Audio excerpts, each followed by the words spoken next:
Assalamualaikum warahmatullahi wabarakatuh. Kepada Bapak Mahaputra SPD MPD yang terhormat, selaku dosen mata kuliah Pendidikan Kewarganegaraan, dan kepada teman-teman semuanya, perkenalkan nama saya Salsia Anggun Lestari. Di sini saya akan mempresentasikan hasil tugas saya yaitu tentang peran nilai dan norma dalam kehidupan sosial masyarakat di Indonesia. Definisinya, nilai adalah sesuatu yang dianggap baik, benar, dan penting oleh masyarakat sehingga dijadikan pedoman dalam bersikap dan bertingkah laku. Dalam kehidupan warga negara Indonesia, nilai biasanya bersumber dari Pancasila, agama, budaya, dan norma sosial masyarakat. Yang kedua yaitu norma. Norma adalah aturan atau ketentuan yang mengatur perilaku manusia dalam kehidupan bermasyarakat.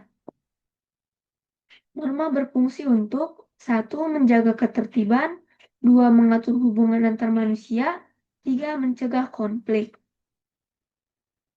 Selanjutnya ada jenis-jenis norma. Norma agama. Norma agama berasal dari ajaran Tuhan yang terdapat dalam kitab suci. Tujuannya untuk mengatur hubungan manusia dengan Tuhan. Contohnya seperti ibadah, berdoa, dan tidak mencuri atau tidak berbohong. Sanksinya yaitu berdosa, bersifat batin atau kepercayaan. Yang kedua yaitu norma kesusilaan. Norma kesusilaan berasal dari hati nurani manusia. Tujuannya untuk mengatur perilaku baik dan buruk secara moral. Contohnya seperti jujur, tidak menyakiti orang lain, dan menolong sesama. Sanksinya yaitu rasa bersalah dan penyesalan. Yang ketiga yaitu norma kesopanan. Norma kesopanan berasal dari kebiasaan atau adat dalam bermasyarakat. Tujuannya untuk mengatur cara berperilaku yang pantas dalam pergaulan.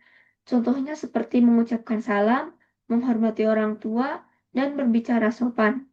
Sanksinya yaitu dikucilkan dan tidak dianggap tidak sopan. Yang keempat yaitu norma hukum. Norma hukum adalah aturan resmi yang dibuat oleh pemerintah atau negara. Tujuannya untuk menjaga ketertiban dan keadilan dalam masyarakat. Contohnya seperti tidak melanggar lalu lintas, tidak melakukan kejahatan. Sanksinya yaitu denda, penjara, atau hukuman lainnya. Selanjutnya ada konsep utama nilai dan norma. Yang pertama yaitu berlandaskan Pancasila. Semua nilai dan norma di Indonesia bersumber dari Pancasila sebagai dasar negara dan ideologi bangsa. Contohnya yaitu sikap saling menghormati. Berlandaskan sila kedua Pancasila.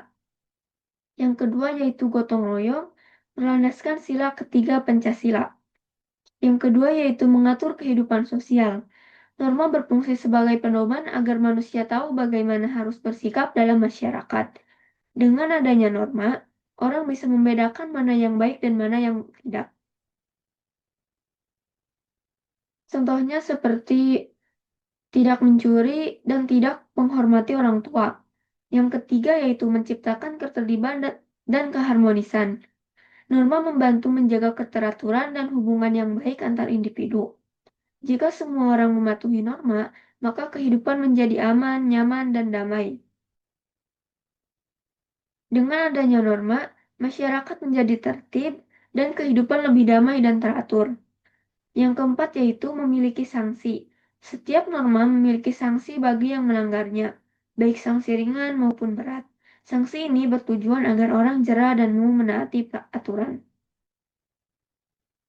Contohnya yaitu norma memiliki konsekuensi jika dilanggar. Norma sosial dikucilkan dan norma hukum dikenai hukuman.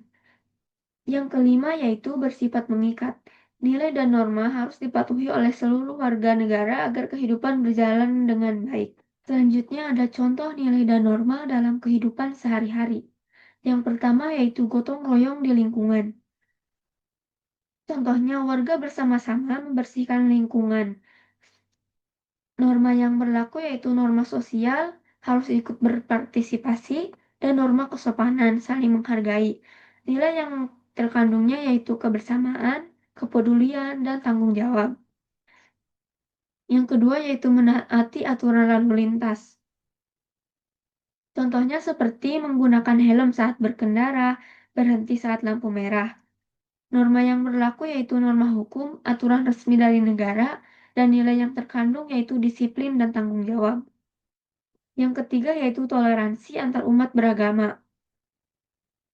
Contohnya seperti tidak mengganggu ibadah orang lain dan menghormati perbedaan. Norma yang terkandung yaitu norma kesopanan dan norma kesusilaan.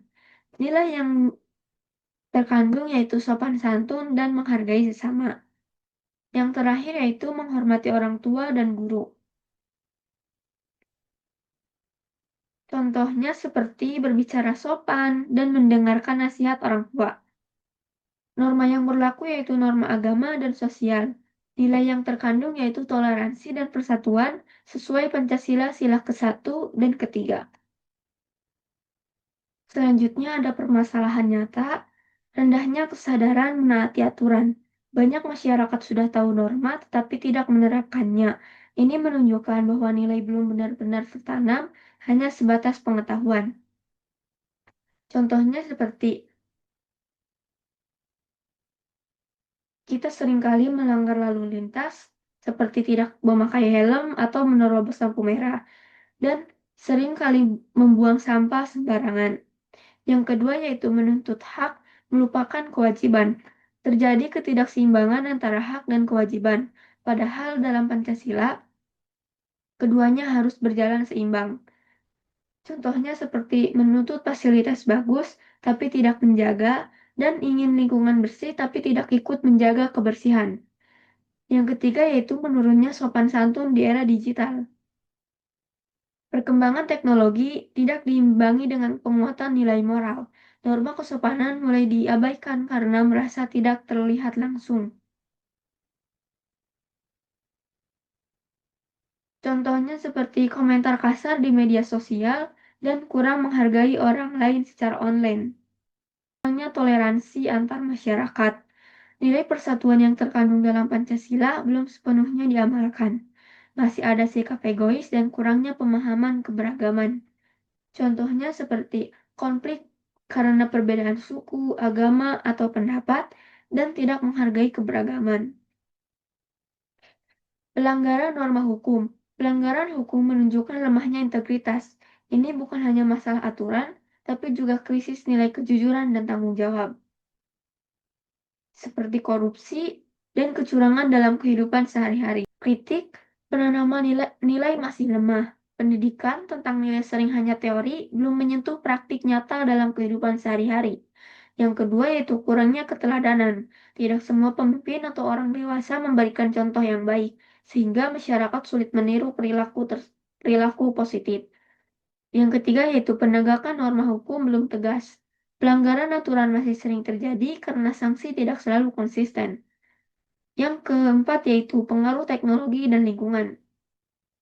Media sosial sering digunakan tanpa memperhatikan norma kesopanan sehingga nilai moral mulai menurun. Selanjutnya ada saran. Pendidikan nilai sejak dini. Yang kedua yaitu memberikan contoh yang baik. Yang ketiga yaitu penegakan hukum yang tegas dan adil. Yang keempat bijak menggunakan teknologi. Dan yang kelima yaitu meningkatkan kesadaran diri masyarakat. Selanjutnya di sini ada contoh-contoh nyata yang terjadi di lingkungan sekitar kita. Yang pertama itu contoh pelanggaran norma hukum dan dampaknya. Di sana dijelaskan bahwa ada orang yang membuang sampah sembarangan dan tidak menaati tata tertib lingkungan. Selanjutnya itu kesimpulan. Nilai dan norma adalah pedoman hidup warga negara Indonesia. Nilai menjadi dasar sikap baik, sedangkan norma mengatur perilaku. Keduanya penting untuk menciptakan kehidupan yang tertib, rukun, dan sesuai dengan Pancasila. Sebagai warga negara Indonesia, penerapan nilai dan norma sangat penting untuk menjaga persatuan, menghormati keberagaman, serta menciptakan kehidupan yang damai sesuai dengan semangat Pancasila. Sekian presentasi dari saya, kurang lebihnya mohon maaf. Wassalamualaikum warahmatullahi wabarakatuh.